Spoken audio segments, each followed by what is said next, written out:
Matt Berry is joining us, SportsCenter anchor, college football studio host, joining us right now, and of course ASU alum on the Arizona Sports Line. Matt, thank you for the time today. How you doing?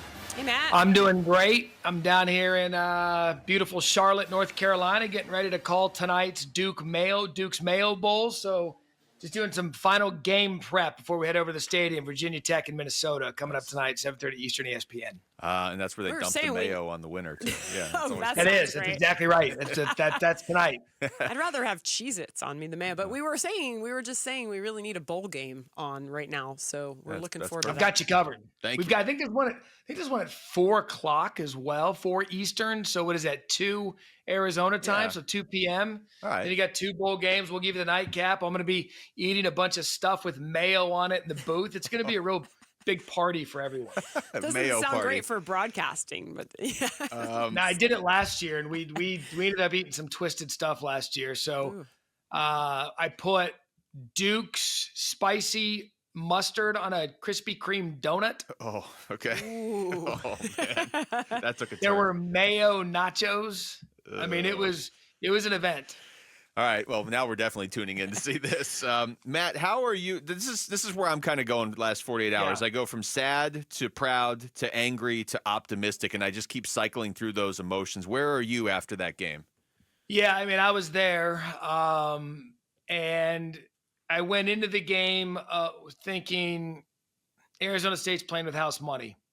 It didn't take a football expert or someone who covers the sport to know going in that Texas was significantly better. I mean, they just looked different getting off the bus. And so my mindset was for Arizona State, enjoy the moment, make yourselves, your state, your university proud, and get it to the fourth quarter and see what happens.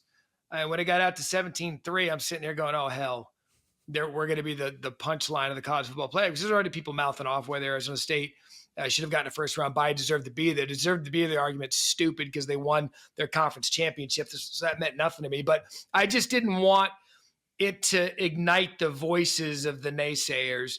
And not only did Arizona State not do that, for about 4 quarters, they were the better football team. Statistically, they outplayed Texas. If you really looked at it, I was telling some people at halftime, it was a 2-play game in the first half. It was the punt return and the big pass play. I think ASU did more than prove that they belong.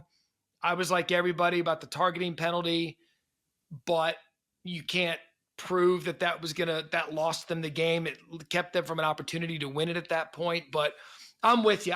I've had conflicting feelings about this season all year. I left the game proud because I'm so embedded in this sport at ESPN. I know what people are saying. And so, look, to have the classic of bowl season and have every show in the country talking about you the next day, I mean, for me, that's as good as it gets. Yeah, I was going to say it's got to be a great feeling up there at ESPN to have those bragging rights and just kind of a lot of fun, like Big 12 champions and the turnaround that it's been. How much fun was that for you this year, just around your colleagues? It was fun because ASU football has been a punching bag for the past few years. And to be able to be at a point where we're on the national stage, I mean, I sit next to Joey Galloway every week, Dan Mullen every week until he took that job at UNLV.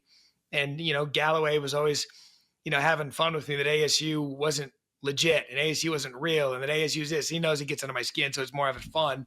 But to be able to sit there and say, well, guess what? Everybody in the country was watching us on New Year's Day in double overtime in a game we probably should have won. And if that doesn't give Kenny and the football program fuel going into the offseason to understand, because there's a difference between winning the Big 12 and competing for national championships. There's just a difference.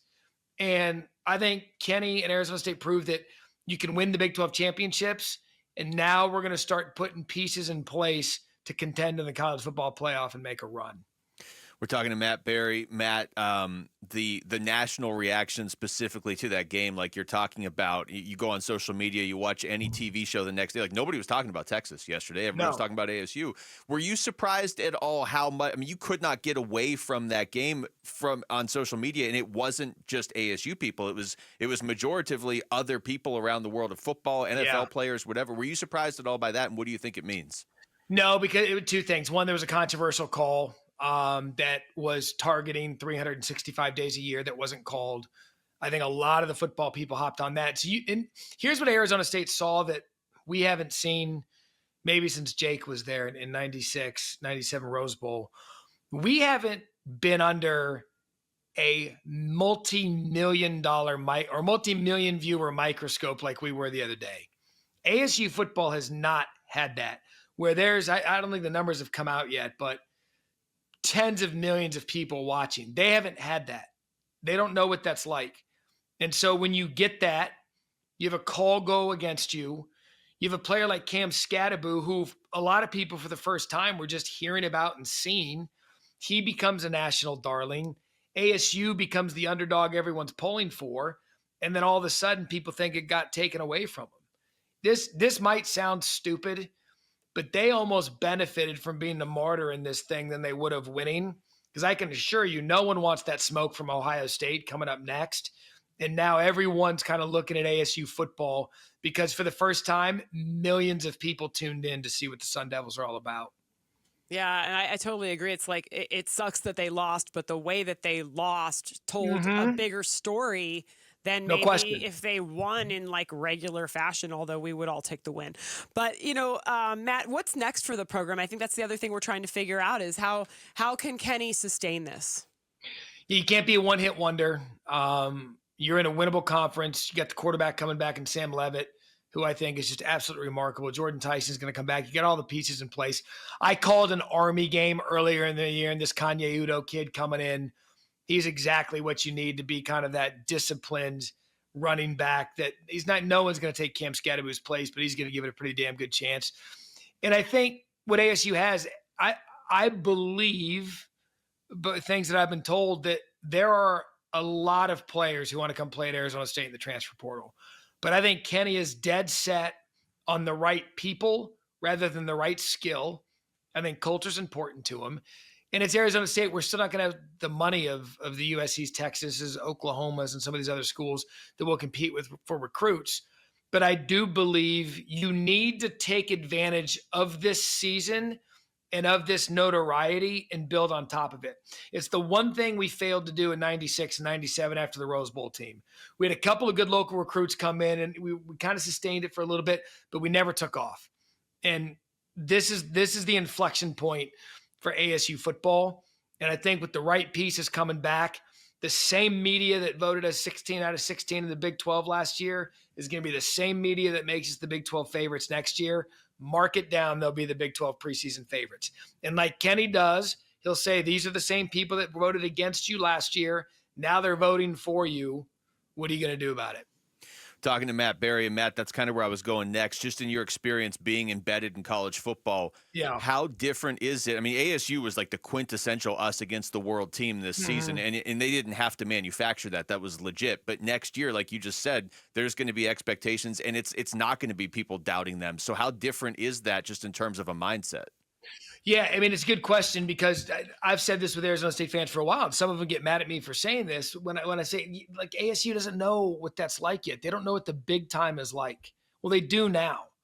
And now your mindset changes. To hell with all this underdog talk. You need to start carrying yourself like you're the best team in the Big 12 and you're a college football playoff contender year in and year out. That's where you are. That's where the program is. That changed January 1st, 2025. The underdog years are done. Approach this season like you're a college football playoff team year in and year out. And that's when you start becoming a program that competes for championships. Ohio State doesn't play underdog cards. Texas, Notre Dame, Penn State, Georgia, these teams that were in it and these teams that are in it all the time, you think they come into the season thinking like, oh, well, maybe we have a chance. They're like, no, we're going to go play for our conference championship. Then we're going to compete for a national championship. And that's where ASU needs to be as of January 3rd, going into winter workouts. We're a playoff caliber program now, and it's time to act like it. Matt, what a season. It's always great talking to you. Enjoy all that mayonnaise tonight, too, okay? I'm already sick thinking about it, but I appreciate strong. It. Yeah, you bet. Thank you, guys. Matt. That's Matt Berry joining us right there on the Arizona Sports Night, man. That's, you're going to be eating a lot of mayonnaise. I actually like mayo. Like on a sandwich, I like mayo, so it's okay. But eating like it, I mean, I probably wouldn't eat it on a donut. No. That would get you to throw the donut away very quick. Yeah, I was hungry and now not so much. Thanks, Matt. So much. Thanks for watching Wolf and Luke. Tap to see more and click the button in the middle to subscribe to Arizona Sports.